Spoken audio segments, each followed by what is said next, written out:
Hello, ladies and gents. Welcome to the newest episode of MAFF'S Movie Show.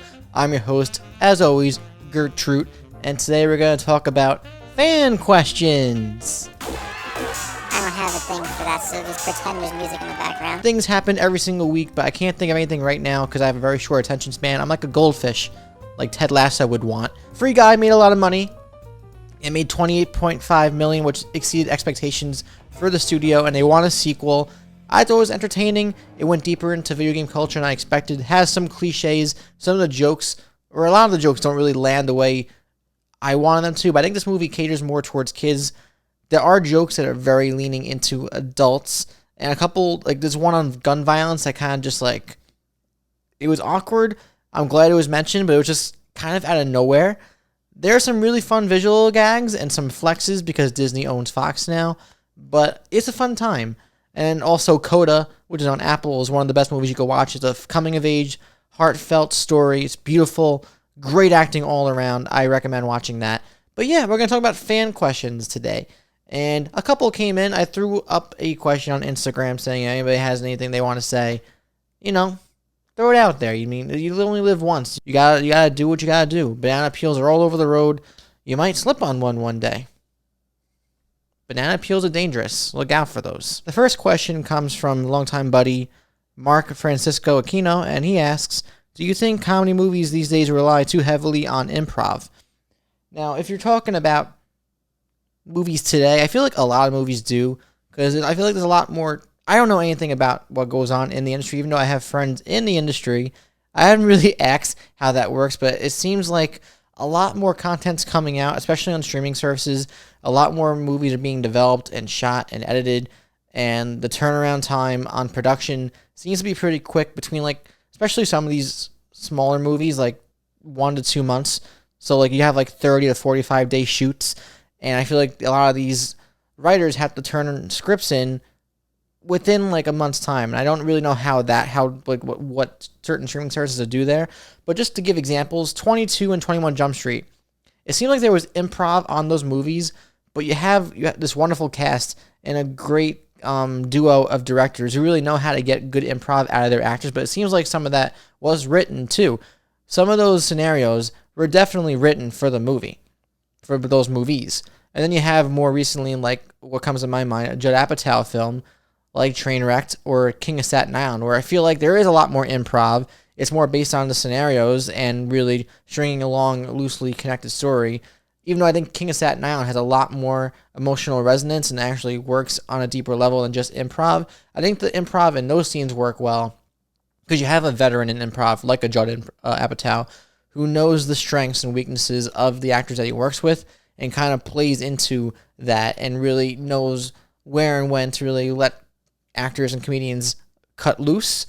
But I feel like a lot of these directors probably don't have the best experience when it comes to letting actors do so. So I do agree that a lot of these other streaming movies do that. I think a lot of that happened. I'm trying to think of a movie recently that really hit me like that, where I'm like, they're really trying really hard to sell this.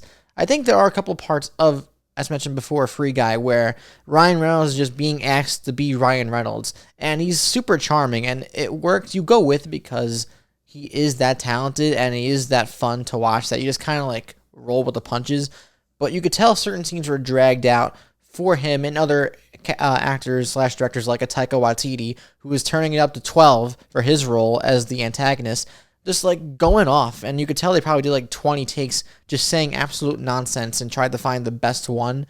And I think it's a cool way of trying to get interesting dialogue and interesting takes from your actors. It doesn't always work. It depends on who you're working with in your crew and who you're working with surrounding. And improv is a talent. It takes a lot of hard work as an actor or a comedian or a talent to really like create something out of nothing. And as somebody who really respects the hell out of people who could do improv, I feel like I can't knock on improv, but there is such thing as bad improv. And I do agree that, especially now, we don't really have a lot of big tentpole comedies that come out anymore, where it seems like they're actually trying to come up with really cool jokes and really create an experience, whether subjectively, obviously, whether it's funny or not. I don't think there's a lot of big swings being taken these days.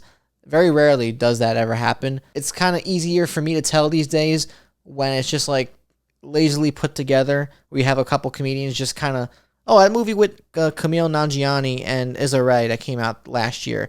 Seems like it was kind of just, actually I was entertained by it, but it just seems like it was just, they just got these two comedy megastars and just had them just do whatever. And it worked in the moment, but I don't remember that movie, just only for this purpose of right now for this video, remembering it. And that's it. Next question comes from Nicole DeRosa. It's funny. I live with Nicole DeRosa. It's funny. I wonder if they know each other. Why Mr. DNA is a stupid character. I hear footsteps as if somebody's coming to hear what I have to say. So, if you don't know who Mr. DNA is, Mr. DNA is a character who was animated like it was Schoolhouse Rock. For all those young kids out there, Schoolhouse Rock was this amazing animation that we all watched in school when we were like 6. And he talks with this weird accent about dinosaurs. You know, I miss the DNA with the dinosaur. I'm just trying to figure out right now if this is the Nicole DeRosa, the girlfriend of mine that I've been living with for the past 6 months, or this is just another person. Because either way, I'm going to offend them. But they're wrong. Mr. DNA is a great character, beautifully animated, has a lot to say about dinosaurs and society. Kids don't know what DNA looks like, but they have Mr. DNA to look at and go, this dude's cool. He's talking about dinosaurs. I love him. And if you watch Jurassic Park, he plays a big role because he basically explains to the audience and to the main characters how the hell dinosaurs are made in this fictional world using frog DNA. So, my girlfriend's wrong. Nicole DeRosa, if this is a doppelganger or some clone of Nicole DeRosa, my girlfriend is wrong. And if they want to fight me, I'll be in the parking lot at 12. I will continue answering questions, but I have 2 reasons why I can't. 1, I am running out of memory and time on my SD card. And 2, I have no other fan questions because I don't really have any fans. Thank you for tuning in. Thank you for supporting me always. And if you have gotten this far, thank you for listening and looking at my face for the past 10 minutes or whatever it's been. If you enjoyed this and you haven't been subscribed yet, you could subscribe right down there. And you can ring that bell so every time I make a new video, you won't miss this beautiful face. Thank you again for watching. I'll see you guys next week. I'm hoping for a Spider-Man or Matrix Trail to come out soon before they get delayed to 2022. Please, if you're going to delay these movies to next year because of this Delta variant, just give us a mother effing trailer. Please, hold us over. Give us something. Sony, Warner Brothers, where is the beef? Okay, seriously. Bye, guys. See you later. Love you. See you next week.